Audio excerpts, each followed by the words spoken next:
歡迎嚟到謎團3，我係阿比。Hello，大家好，我係 Penny。Penny，今次我哋會講咩好呢？今次不如講下 Area 51啦。大家對 Area 51熟唔熟悉？你對佢熟唔熟悉呢？我都有聽過少少啦，我真係好少聽外星人嘅。咁係好似係話研究外星人嘅。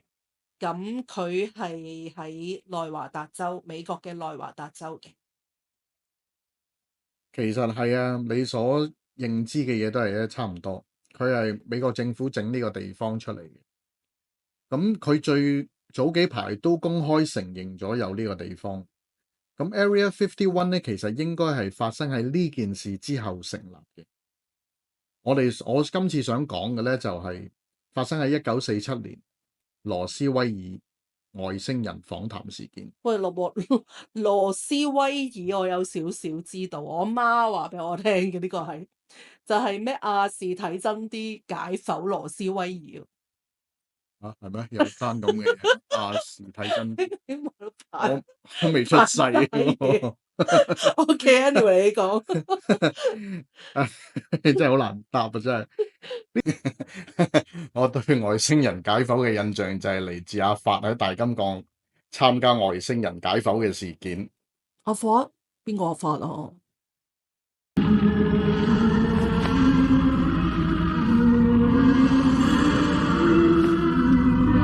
咁我讀完未啊？問得好，啱啱讀完。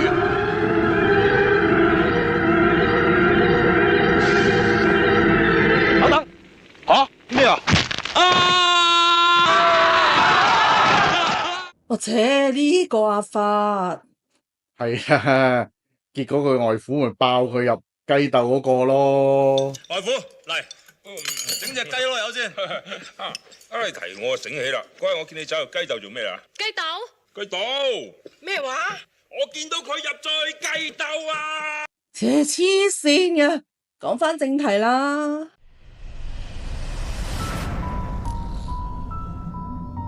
呢個訪談可以咁講咧，令人類對地球、對人類、對鬼魂、神有另一種解釋。我亦都睇咗呢個訪談好幾次，到而家都諗唔到有啲乜嘢可以駁佢。如果當佢係一個故事咁樣睇，呢個作家真係寫得非常之好。咁呢單嘢我都想知清楚啲喎，都有少少興趣。咁你可唔可以講清楚少少？其實呢單嘢咧就 cover 好多嘢，但係我今次咧就講住開頭一個小部分先。咁睇下大家想唔想我哋繼續講咧？如果大家有興趣咧，就留言俾我哋知啦。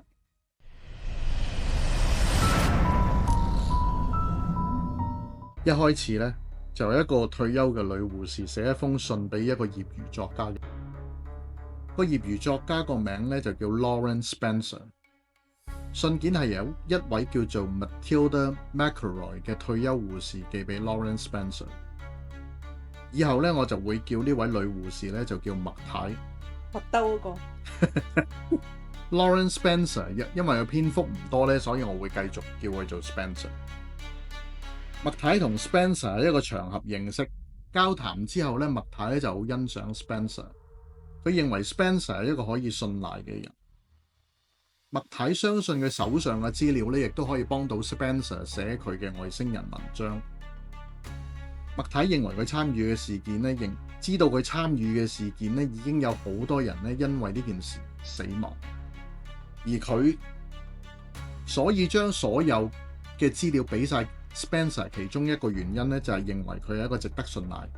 同埋麥太咧已經時日無多，佢亦都決定自己用安樂死嘅方法去了結自己嘅生命。佢想將參與事件嘅事情嘅所有嘅資料交俾一個可以信賴嘅人。佢認為人類係有知情權，需要知道呢件事，亦唔想呢件事俾政府隱瞞。麥太亦都有叫 Spencer 用完嘅資料，用完晒所有嘅資料就必須銷毀。而 Spencer 亦都有對外公佈佢收到嘅所有嘅資料咧已經銷毀。更加有講明麥太同佢嘅名咧有可能唔係真名嚟嘅。咁樣聽嚟，麥太參與嘅事件真係有啲奇怪喎。但係咁樣啊，真實性會唔會打折扣呢？係有可能嘅，咁所以大家要聽落去咧，亦都要自己分析究竟佢所講嘅嘢合唔合理或者駁唔駁到。其實我喺呢度咧 skip 咗好多，因為麥太講咗好多，有好多嘢都係客套嘅説話。但係咧，麥太認為佢手上面嘅資料咧，對於呢個世界上面嘅好多嘢咧，都係毀滅性嘅。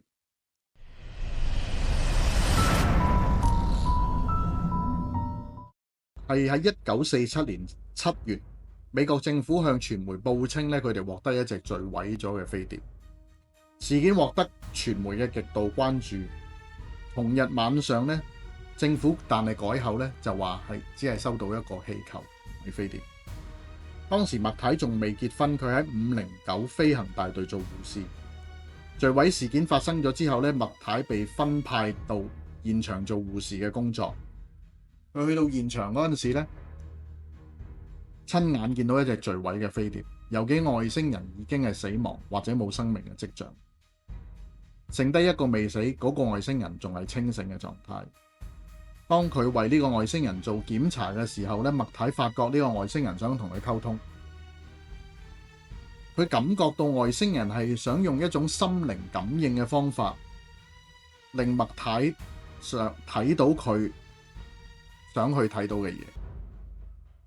麥太立即同佢嘅上司匯報呢個情況，但係在場冇一個人可以接收到呢種思想或者能量，所以上司決定叫埋麥太同埋外星人一齊返基地。喺返基地之前咧，麥太同外星人咧共處咗幾個鐘頭。喺呢幾個鐘頭裏面咧，麥太同外星人咧就唔係用人類嘅語言去交談。開始嘅時候咧，麥太知道外星人好努力咁同佢想用交流，但係真係有啲難度。點難法啊？即係好似一個外國人去到一個外國人去到一個新嘅國家，要學習對方嘅語言一樣咯。咁啊，上司咧就安排咗一份問題清單，第一份嘅問題清單。咁以下咧就係地球人第一次同外星人嘅對話，我揀咗一啲喺度講俾大家聽。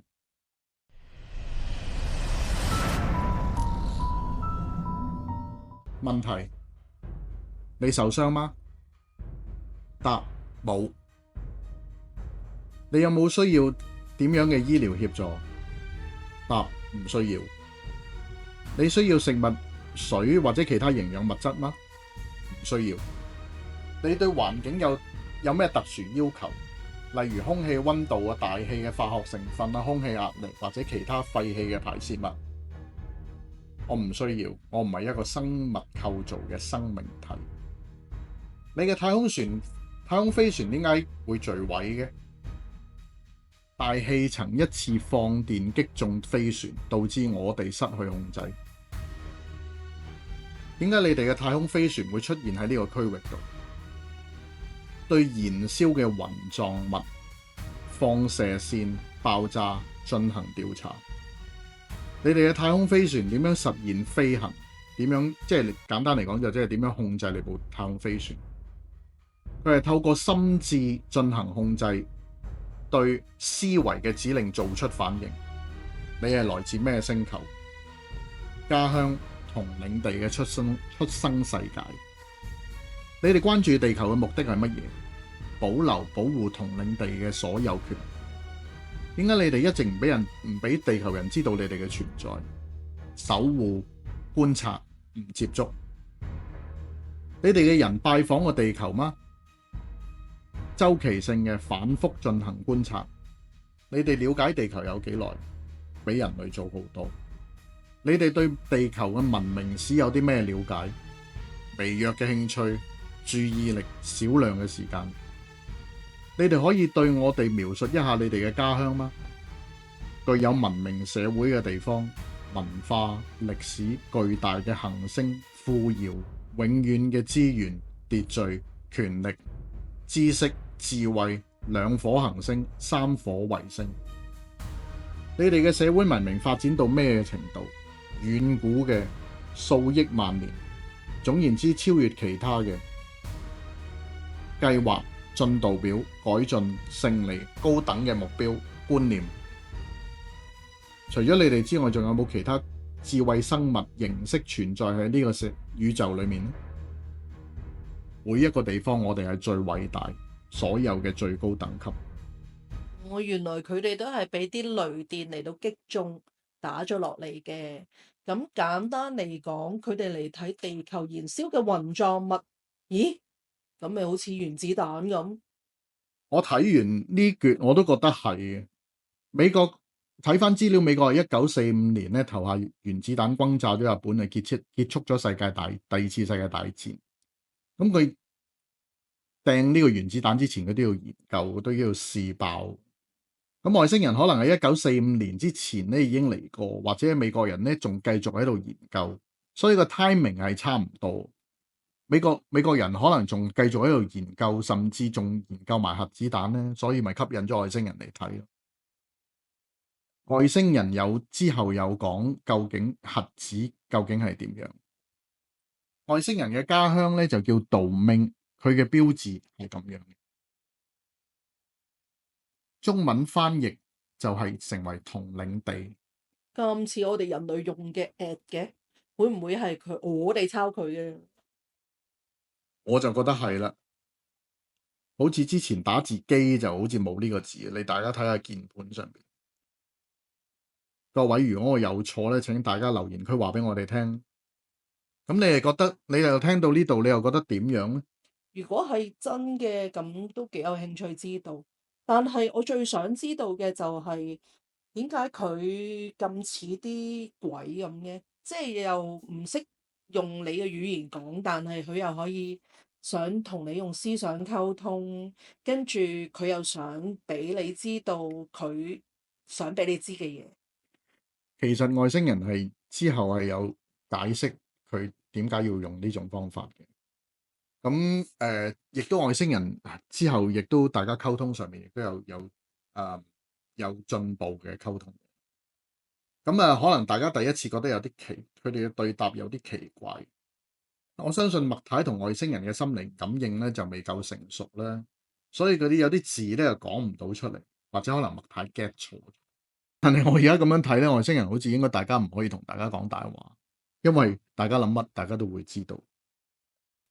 而呢個咧只係第一次外星人同麥太嘅對話，之後外星人仲會講更加關於多啲地球嘅事情出嚟。而佢所講嘅嘢咧，全部喺裡面咧係有人喺度打字，有人喺度記錄嘅。咁之後咧，長官咧亦都會有增加問題。咁今次咧，我哋就講住咁多先，以後有機會咧，咁 Penny 就會繼續講落去噶啦。係啊，佢哋之後嘅對話亦都有講有 cover 究竟地球係點樣嚟啦，人類係點樣嚟，仲有好多其他唔同嘅資訊。咁都係嗰句，如果大家想睇咧，請喺留言區話俾我哋聽，我哋會盡快安排下一集俾大家知道。最後都希望大家踴躍 comment、like 同埋 share 我哋嘅 YouTube channel。咁我哋下次再見啦，拜拜。係翻嚟先，唔好咁快拜拜住。喺呢度咧就再想分享最近發生嘅一件好震撼嘅新聞。呢件事咧仲被美國擺上去美國嘅聽證會。影片咧就係原來係發生喺2024年嘅10月，地點就喺也門嘅海灣。喺影片中呢一隻疑似 UFO 嘅物體咧被美國嘅無人機鎖定咗，一路係咁拍住佢嘅。美國亦都向呢隻疑似嘅 UFO 咧發射美國名為地獄火嘅飛彈。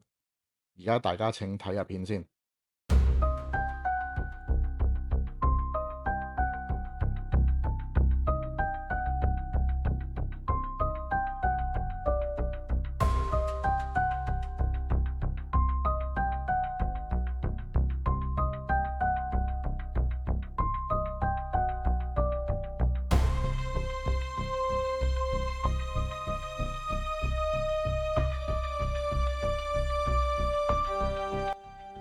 嗱，好明顯咧，喺呢個影片裏面睇到咧，嗰個咧就飛得好快。